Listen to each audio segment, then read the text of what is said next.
금요 경건의 시간입니다. 이 시간 기도하고 경건을 시작하도록 하겠습니다. 이 시간도 성삼일체 하나님께만 영광과 존귀와 감사와 찬송을 올려드립니다.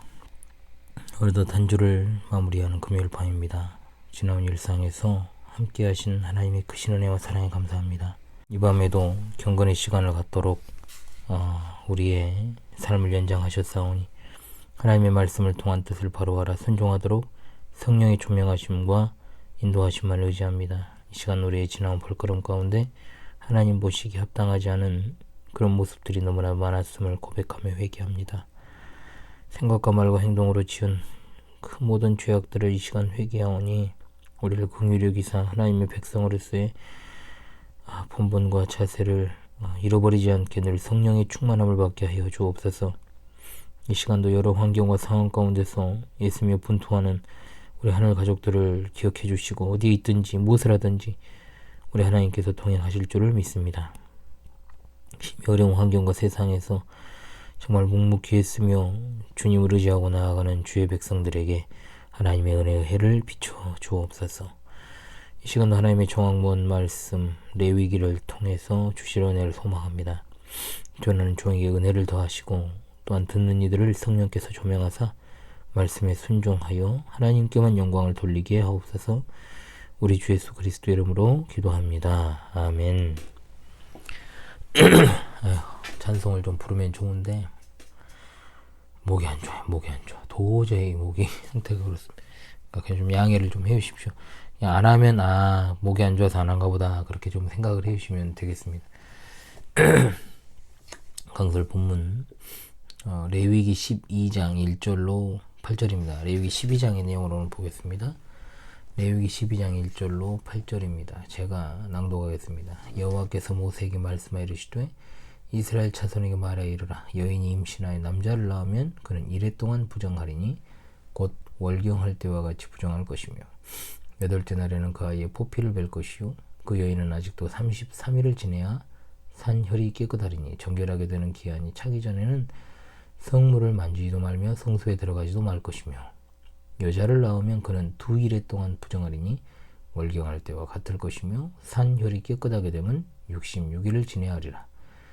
아들이나 딸이나 정결하게 되는 기한이 차면 그 여인은 번제를 위하여 1년 된 어린 양을 가져가고 속죄제를 위하여 집비둘기 새끼나 산비둘기를 회막문 제사장에게로 가져갈 것이요 제사장은 그것을 여호와 앞에 드려서 그 여인을 위하여 속죄할지니 그리하면 산혈이 깨끗하리라. 이는 아들이나 딸을 생산한 여인에게 대한 규례니라. 그 여인이 어린 양을 바치기에 힘이 미치지 못하면 산비둘기 2마리나 집비둘기 새끼 2마리를 가져다가 하나는 번제물로 하나는 속죄제물로 삼을 것이요 제사장은 그를 위하여 속죄할지니 그가 정결하리라. 아멘.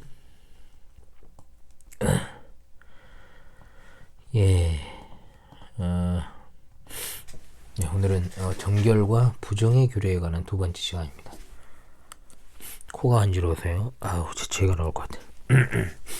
지난 시간 11장에서는 정한 동물과 부정한 동물에 관한 규정을 통해서 이스라엘 백성들이 접하는 식탁, 즉 음식의 규례를 통해서 그것이 날마다 그들이 택함받은 하나님의 백성임을 발견하게 되는 은혜의 방편이라는 사실을 알게 되었습니다.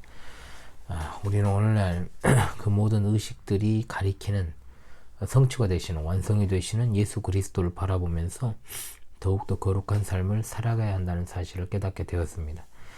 동물에 이어서 12장에서 15장은 몸과 관련된 다양한 부정의 경우들을 다룹니다.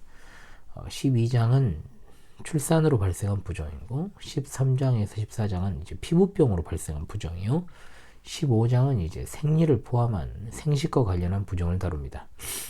11장과 12장에서 15장의 차이점이라고 한다면 이제 12장에서 15장을 전체로 봤을 때요. 11장은 이제 주로 외부적인 즉 사람의 몸 밖에 있는 것이 부정을 초래하는 경우를 말하고 12장에서 15장은 오염의 근원이 몸에서 나오는 경우를 다룹니다. 즉 부정이 주변 환경에서 야기되는 것이 아니라 사람의 내적인 부분에서 야기되는 경우를 다루는 거죠. 이것은 하나님의 거룩한 백성으로서 이스라엘의 위치가 외부에서뿐 아니라 내부에서도 도전받는다는 사실을 보여줍니다. 12장의 구조를 살펴보면 간단 명료합니다. 먼저 1절은 서론을 다루고요. 2절에서 5절은 출산으로 발생한 부정에 대해서, 그것은 다시 아들을 낳았을 경우와 딸을 낳았을 경우가 구분되어 있습니다. 6절에서 7절은 출산 후에 드리는 번제, 속죄제, 그리고 8절은 가난한 자가 드리는 번제와 속죄제에 대한 내용입니다. 여호와께서 모세에게 말씀해 이르시되, 자, 이것이 진짜 중요한 문구라고 여러 차례 말씀을 드립니다. 뭐라고 말씀하십니까? 출산과 관련된 법은 짧고 단순합니다. 아기를 낳았을 경우 월경할 때와 같이 아들인 경우에 일주일 또는 딸인 경우 2주일 동안 부정하게 된다. 물론 이후에 15장에서 여성이 생리로 인해서 부정하게 되는 법이 나오므로 그때 이제 다루도록 하겠습니다. 월경이 시작되면 일주일 동안 여인은 부정하여 성소에 들어가지 못하고 이 여인과 접촉하는 사람이나 사물 역시 부정하게 됩니다. 제8일째에 되는 날에는 아들에게 할례를 시행했으나 여전히 산모는 부정하죠. 따라서 부정한 산모는 거룩한 성물을 만질 수 없었습니다. 만일 산모가 제사장의 아내일 경우는 제사장 가족에게 돌아오는 몫을 먹을 수 없습니다. 산모는 성소에 들어가는 것도 금지되었는데 그것은 이미 살펴보았듯 부정은 거룩의 영역과 공존할 수 없음을 보여주시기 위함입니다. 자, 정결하게 되는 기한이 지난 후에 아들은 40일, 딸은 80일입니다. 자, 산모는 속죄제와 번제를 드려야 됩니다. 이때 번제로는 1년 된 어린 양을 드리고 속죄제로는 비둘기를 드렸습니다. 일주일 이상 부정이 지속되는 경우 부정에서 정결하게 되기 위해서 일반적으로 제사를 드려야 됩니다. 성소의 정결을 위해서 먼저 속죄제를 드렸습니다. 비록 출산 후에 산모가 성소에 들어가지 않았음에도 산모가 진중에 거하였으므로 단을 오염시킨 것으로 간주를 한 거죠. 따라서 속죄제의 피로 단을 정결케 했습니다. 속죄제를 드린 다음에 번제를 드립니다. 이때 드린 번제는 죄의 용서와 산모가 출산에 대해서 하나님께 감사를 표하고 또한 하나님께 헌신과 갱신의 의미의 성격을 띠고 있다고 볼 수 있습니다. 가난한 자는 어린 양 대신에 비둘기로 번제를 드릴 수 있었습니다. 12장에 나오는 의식과 규례는 참으로 명료합니다. 그런데 아무리 우리가 떨치려고 해도 떨칠 수 없는 몇 가지 의문점이 남습니다. 뭡니까 그게? 첫 번째, 아기를 낳은 여인이 왜 부정하게 되는가는 것이죠. 자, 이것이 분명히 궁금합니다. 아이를 출산하는 것은 인류가 존립하는 데 있어서 필수 요소입니다. 출산은 하나님의 축복인과 동시에 명령입니다. 하나님이 그들에게 복을 주시며 그들에게 이르시되 생육하고 번성하여 땅에 충만하라 하셨습니다. 그렇지 않습니까? 분명히 생육하고 번성하기 위해서 부부간의 동침이 필수적임에도 부부가 동침을 하면 두 사람 모두 부정하게 된다라고 규정하는 15장의 내용에서도 똑같은 질문이 나옵니다. 산모가 정결하게 되려면 아들은 40일, 딸은 80일의 기간이 필요합니다. 자, 그렇다면 이것은 출산 자체를 부정하게 여긴 것입니까? 그러나 성경은 눈을 씻고 찾아봐도 출산 자체를 부정적인 것으로 묘사하지 않고 오히려 하나님의 축복을 묘사하고 반대로 불임을 하나님의 저주로 묘사하고 있죠. 그것은 12장 본문이 그 해답을 주고 있습니다. 그러니까 출산 그 자체가 여인을 부정하게 하는 것이 아니며 또한 아기가 부정하거나 아기가 산모를 부정하게 하는 것이 아니라 출산할 때 아기와 함께 나오는 피와 유출물이 여인을 부정하게 한다고 밝히는 겁니다. 12장에서 3번이나 정결의 기한이 지나야 산혈이 깨끗하게 된다라고 언급합니다. 그렇다면 왜 이러한 몸에서 나오는 유출물이 사람을 부정하게 하는 것일까요? 그것입니다. 성경은 그 이유를 명시하지 않습니다. 그러나 몸에서 피가 난다라는 것은 온전하지 못함을 나타내고 있습니다. 피는 생명을 의미하는 것인데 그러한 피가 몸에서 나오는 것은 건강하지 못함과 동시에 생명을 이룰 수 있음을 나타내는 겁니다. 따라서 피가 유출된 사람은 온전하지 못하고 또한 결여된 사람으로 간주되었으므로 부정하게 된 것입니다. 그리고 이와 동시에 이것은 인간의 죄의 성에 대한 증거로 보기도 하지요. 그게 뭔 말이냐? 자녀를 출산한 여인이 속죄가 필요한 자로 간주가 된 것은 분명 출산 행위 자체가 죄가 된다는 것을 내포합니다. 그렇다면 성경의 내용이 서로 충돌하고 모순을 드러내는 것이냐라고 말할 수 있지만 분명히 출산은 창조 질서에 속하는 일이나 인간의 원죄 때문에 출산된 아기가 죄의 본성을 가진 죄인으로 출산되기 때문에 이러한 속죄의식이 필요한 것으로 보는 겁니다. 그러므로 본장은 인간이 어릴 때부터 낳을 때부터 죄인이라는 사실을 확실하게 드러낸다라고 볼 수 있습니다. 산모가 7일 동안 부정한 것은 인간의 죄책과 죄성이 충만하다는 사실을 드러냅니다. 모든 인간은 하나님 앞에서 영원한 정죄와 지옥 형벌을 받을 만한 죄인이고 그 죄성과 부패성은 매우 뿌리 깊고 심각하며 치료가 불가능합니다. 인간은 전적으로 부패되었고 전적으로 무능력합니다. 하나님께서는 사람의 마음에 계획하는 바가 어려서부터 악하다라고 분명하게 노아에게 말씀하셨죠.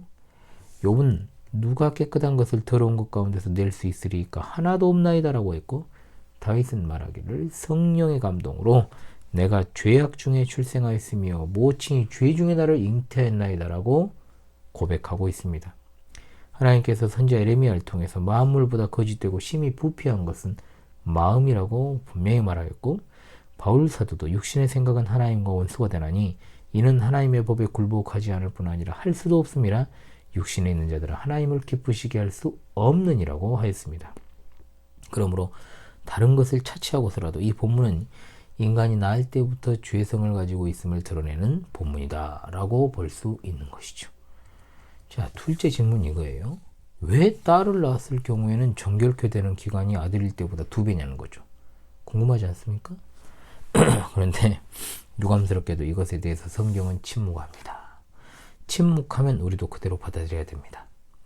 여러 가지 견해가 있습니다. 그러나 그 중에서 그나마 가장 설득력 있는 설명을 하나 말씀을 드리면 레위기 15장 19절에서 23절은 여인이 생리로 부정하게 되는 것을 진술하는데 이에 근거해 가지고 딸을 출산했을 경우에 장차 생리라고 하는 부정적인 요소를 지닌 딸을 출산하였기 때문에 아들을 낳았을 때보다 2배의 기간을 소요한다. 이렇게 본다는 겁니다. 그러나 자, 이것이 정확한 의미라고 말씀을 드릴 수는 없습니다. 그저 참고하는 정도로 여러분들이 생각해 보면 될 것 같습니다. 성경이 침묵하고 있는 것에 대해서 자국하려고 하는 것은 바람직하지 않습니다. 하지만 창조 질서적 측면과 타락 후의 죄에 대한 징벌적 의미, 곧 남녀의 구별에 관하여서 말씀하는 본문으로 보는 것이 좋다라고 보면 되겠습니다. 하나님께서는 여자를 남자를 돕는 자로 창조하셨죠. 이것은 서로가 언약적인 관계에서 서로를 하나님의 언약에서 지키는 울타리로 삼아 주신 것을 말합니다. 그러나 창조에 있어서는 분명 남자가 먼저 창조되고 언약을 받았으며 여자는 그것을 돕는 입장에서 남자의 일부로 창조가 되었다는 겁니다. 그런데 인간의 타락 시 여자는 남자를 범죄하는 자가 되어버렸죠. 범죄하게 만드는 자가. 물론 성경은 남자 여자가 하나님 앞에서와 예수 그리스도 안에서 동등한 구원의 특권을 누린다라고 말씀하지만 세상에서와 교회에서의 역할에 있어서 구별이 있음을 분명히 증거하고 있습니다. 구별과 차별은 다른 겁니다. 남자가 여자 역할을 하고 여자가 남자 역할을 하면 이 사회가 어떻게 되겠는지요. 또한 가정질서는 어떻게 되겠습니까? 이 사회가 이 나라가 전 세계가 혼란에 빠지게 될 것입니다. 그런데 유감스럽게도 혼란한 세상이 돼가고 있습니다. 그렇게 돼가고 있다는 거죠. 사실 하나님에 대한 이것은 도전이고 말세지 말의 한 현상이라고 볼 수 있습니다. 또한 출산과 관련해서 의식적으로 부정한 것은 산모가 비정상적인 상태에서 정상으로 회복할 때까지 거룩한 것에서 분리되어야 함을 의미하는 것입니다. 의식적인 부정이 반드시 도덕적으로 비난받거나 정죄받아야 하는 것은 아니죠. 하나님께서 정결의 기간을 두신 것은 오히려 하나님의 사랑이 숨어 있습니다. 하나님께서 정결의 기간을 두신 것은 오히려 하나님의 사랑이 숨어 있단 말의 뜻이 뭘까요? 출산한 여인들이 충분히 회복할 수 있는 기간을 제공하는 거죠. 접촉으로 부정을 초래하지 않기 위해서. 산모들은 외부와의 접촉이 단절되었기 때문에 오히려 산모들이 외부와의 접촉으로 발생할 수 있는 여러 가지 감염으로부터 보호받을 수 있고 충분히 기력을 회복할 수 있는 기간을 제공받았기 때문입니다. 그러므로 이것에 대해서 지나친 해석은 금물이고 우리는 오히려 아내된 여인의 성을 보호하고자 하는 그 정신이 깃들어 있다라고 볼 수가 있게 되는 겁니다. 그럼에도 불구하고 본장은 죄인이 할례를 통해 하나님의 백성이 될 수 있음을 증거합니다. 죄인인 어린아이, 사내아이가 난 지 8일 만에 할례 받았습니다. 즉 8일에 할례를 받는 이유는 산모 아이가 7일 동안 부정하였기 때문이죠. 할례는 인간이 죄인이라는 것을 전제합니다. 할례는 언약의 표이고 그것은 죄인이 하나님의 백성이 되는 구원의 원리입니다. 하나님께서 아브라함에게 할례를 통한 언약을 주심으로 그 자손들이 하나님의 백성이 되게 하셨습니다. 창세기 17장 9절에서 14절에 그런즉 너는 내 언약을 지키고 내 후손도 대대로 지키라. 너희 중 남자는 다 할례를 받으라. 이것이 나와 너희와 너희 후손 사이에 지킬 내 언약이니라. 너희는 포피를 배워라. 이것이 나와 너희 사이에 언약의 표징이니라. 대대로 남자는 집에서 난 자나 혹 너희 자손이 아니요 이방 사람에게서 돈으로 산 자를 물어나고 난 지 8일 만에 할례를 받을 것이라. 너희 집에서 난 자든지 너희 돈으로 산 자든지 할례를 받아야 하리니 이에 내 언약이 너희 살에 있어 영원한 언약이 되려니와 할례를 받지 아니한 남자 곧 그 양피를 베지 아니한 자는 백성 중에서 끊어지리니 그가 내 언약을 배반하였음이니라. 아멘. 자, 구약시대 할례는 신약의 세례와 같습니다. 골로새서 2장 11절로 12절에 또 그 안에서 너희가 손으로 하지 아니한 할례를 받았으니 곧 육적 몸을 벗는 것이요 그리스도의 할례니라. 너희가 세례로 그리스도와 함께 장사한 바가 되고 또 죽은 자들 가운데서 그를 일으키신 하나님의 역사를 믿음으로 말미암아 그 안에서 함께 일으키심을 받았느니라. 할례나 세례는 외적인 표에 불과하고 그것이 상징하는 내면적 의미는 회개와 믿음으로 말미암은 죄사함의 구원입니다. 자, 그러므로 본장의 교훈을 세 가지로 딱 결론 내리고 마무리하도록 하겠습니다. 첫 번째입니다. 우리는 인간의 죄악됨을 깨달아야 될 줄로 믿습니다. 인간은 날 때부터 죄인입니다. 원죄를 가지고 태어나지요. 그러므로 우리 자녀들은 중생 곧 거듭남이 필요합니다. 예수 그리스도께서는 내가 진실로 진실로 내게 이르노니 사람이 거듭나지 아니하면 하나님 나라를 볼 수 없느니라 하시면서 사람이 물과 성령으로 나지 아니하면 하나님 나라에 들어갈 수 없느니라고 하셨습니다. 그러므로 우리는 우리 자신이 모든 것을 버리고 구주 예수 그리스도를 믿음으로 죄사함의 구원을 받고 성경의 모든 교훈을 힘써 지킬 뿐만 아니라 또한 우리 자녀들에게 예수 그리스도의 구원의 복음과 하나님의 의의 말씀인 성경을 힘써 가르쳐야 될 것입니다. 모든 성경은 하나님의 감동으로 된 것으로 교훈과 책망과 바르게 함과 의로 교육하기에 유익하기 때문입니다. 아멘. 둘째로 우리는 신약의 성도로서 우리 마음에 할례를 받았는지를 늘 질문하고 대답해야 할 줄로 압니다. 구약의 할례는 신약의 세례와 같이 구원받은 언약 백성의 증표였습니다. 사람은 마음으로 믿고 입으로 시인하여 구원을 받는다라고 말씀하지 않습니까? 오늘날 예수를 믿고 구원받은 자들은 성삼위일체 하나님의 이름으로 세례를 받습니다. 주님은 믿고 세례받는 사람은 구원받을 것이요 믿지 않는 사람은 정죄를 받으리라고 말씀하십니다. 시청자 성도 여러분은 마음의 할례를 받으셨습니까? 여러분은 참으로 죄사함의 구원을 받으셨습니까? 여러분은 하나님의 언약 안에 들어오셨습니까? 마음으로 믿고 날마다 입술로 시인하여 하나님의 신실한 백성의 증거를 나타내 보이는 우리 시청자 성도들 다 되시기를 바랍니다. 아멘. 마지막 셋째로 아울러 우리는 본문을 통해 특별하게 남녀의 구별을 인정해야 됩니다. 여성과 남성의 역할 구분이 애매모호하게 되었다는 것은 이 시대가 그만큼 남녀의 구별이 없는 그야말로 하나님의 창조 질서가 문란하게 된 시대가 되었다는 것을 의미합니다. 세상과 교회에서는 분명 남녀의 구별이 있음을 성경은 증거합니다. 언약에 있어서 여자는 남자를 도와 하나님의 언약을 지키는 자로 남자로부터 갈빗대를 취하여 만들었지만 그 언약을 파기하는 데 오히려 일조하고 말았고 남자는 여자를 다스리는 것이 또한 가정의 질서입니다. 가정 질서의 유지는 하나님의 뜻에 복종하는 것이죠. 그러므로 남자는 남자의 역할을 다하고 아내는 자신의 몸같이 아내를 갖다가 자신의 몸같이 사랑하며 여자는 자기 위치를 알고 그 위치를 지키면서 하나님께서 위해 주신 권위 남편에게 복종해야 될 줄로 압니다. 결국 이 모든 것이 하나님의 뜻을 이루기 위한 것임을 여러분 믿으시기 바랍니다. 아멘. 예, 찬송을 하고 싶지만 생략을 하고요. 광고를 좀 드리도록 하겠습니다. 예, 여러분 얼마나 한 주간도 수고가 많으셨습니까? 겨울 사역이 끝나고요. 필요에 의해서 추가로 진행된 충계 야외 캠프도 마무리되고 이제 새 학기를 이제 앞두고 있습니다. 새 학기 사역을 앞두고 있습니다. 전에 제가 말씀을 드렸던 대로요. 광주 신실한 교회에서의 저의 사역은 늘 같은 패턴으로 정해져 있습니다. 1, 2월은 겨울 사역 기간입니다. 이 시기에 성경교리학교 캠프, 종교인 신앙수련회 등을 진행하고요. 유튜브도 그에 맞춰서 특강 위주로 진행을 합니다. 3월 중순부터 6월 말 또는 7월 초까지 1학기 이때 제네바 학당이 진행되고요. 유튜브도 정규 컨텐츠로 돌아가죠. 7월과 8월은 역시 여름 사역 기간입니다. 이 시기에 또 성경교리학교 캠프, 종교인 신앙수련회가 진행됩니다. 이제 올해 이제 하계부터는 좀 시스템을 변경할까 지금 생각 중에 있습니다. 여러 해 동안 진행이 오면서 큰 틀에서는 변함이 없지만 조금씩 나은 방향과 환경에 맞춰서 변화를 주고 있습니다. 올 하반기에는 정말 중요한 결정을 해야 할 일들이 교회적으로나 개인적으로 산 적이 있습니다. 그저 우리의 능력을 의지하지 않고 하나님께서 주시는 지혜와 선하신 인도하심만을 바라보고 있습니다. 이를 위해서 여러분 기도해 주시길 바라고요. 구체적인 내용은 어느 정도 윤곽이 잡히면 말씀을 드리도록 그렇게 하겠습니다. 오는 주일은 여러분 성찬식이 있습니다. 자, 그럼 주말과 주일에도 하나님께서 주시는 충만한 은혜로 가득하시길 바랍니다. 기도하겠습니다. 여러분 한 주간도 참으로 노고가 많으셨습니다. 기도합니다. 우리 하나님 참으로 감사합니다. 레위기 본문을 통해서 우리 죄악을 깨닫고 마음의 할례를 받았는지 여부를 늘 살피며 하나님이 주신 남녀의 질서와 구별을 정확하게 하여 혼탁해지는 이 세상에서 변함없이 하나님의 창조 질서를 따라 살아가는 우리 모두가 되게 하여 주옵소서. 이번 주도 하나님의 은혜 가운데 마무리하고자 합니다.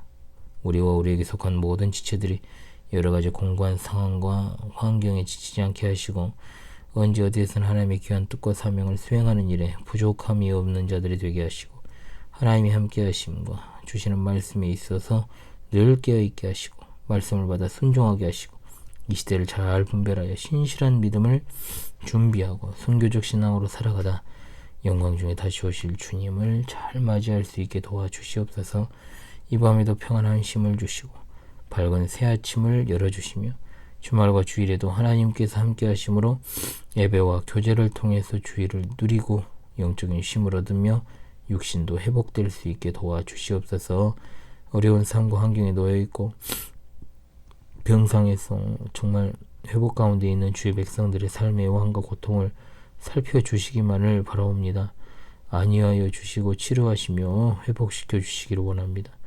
늘 하나님이 함께 하심을 그들로 알게 하여 주옵시고 진리 전쟁의 시대 영적으로 공고한 이들을 붙드사 주의 보호 아래 영적인 쉼을 얻으며 안위하여 주시옵소서. 하나님의 깊으신 뜻을 더욱더 잘 알기 원하옵고 우리 주 예수 그리스도의 이름으로 기도합니다. 아멘.